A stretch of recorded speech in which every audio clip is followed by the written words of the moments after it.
اسلامی سال کے جو یہ 12 ماہ ہیں یہ آپ علیہ السلام کے ولادت باعث سے قبل بھی تھے۔ البتہ یہ تھا کہ کسی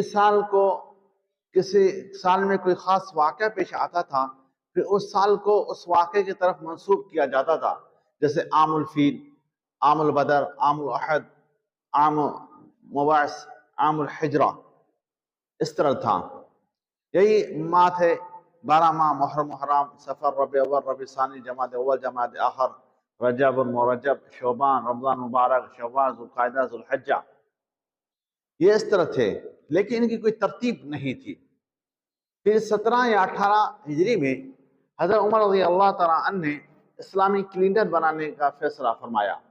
پھر انہوں نے مدینہ منورہ میں صحابہ اکرام کا اجلاس بلوایا، پھر صحابہ اکرام رضوان اللہ اجمعین سے مشورے لیے۔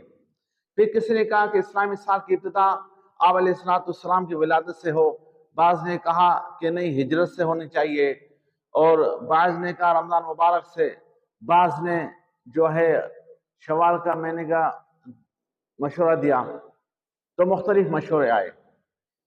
پھر حضرت عمر رضی اللہ تعالیٰ عنہ اور حضرت علی رضی اللہ تعالیٰ عنہ کا مشورہ یہ تھا کہ ہجرت کے سال سے جو ہے، ہجرت کے ماہ سے یعنی ربیع اول سے جو ہے اسلامی سال کا ابتدا کیا جائے، ابتدائی ماہ شمار کیا جائے۔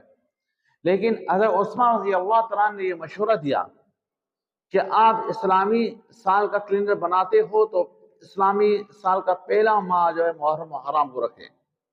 اس کی وجہ یہ ہے کہ ذوالحجہ میں لوگ حج کریں گے، حج کر کے پھر واپس جائیں گے، پھر ایک نئی دینی زندگی کی ابتدا کریں گے۔ تو جیسے ہی لوگ جو ہے دینی زندگی کی ابتدا کریں گے، ویسے ہی اسلامی سال کا یہ بھی ابتدا ہو۔ پھر حضرت عثمان رضی اللہ تعالیٰ عنہ کی اس تجویز کو جو ہے قبول کیا گیا، اس کو پسند کیا گیا۔ پھر حضرت عثمان رضی اللہ تعالیٰ عنہ کی تجویز پر محرم و حرام کو اسلام کا پہلا مہینہ جو قرار دیا۔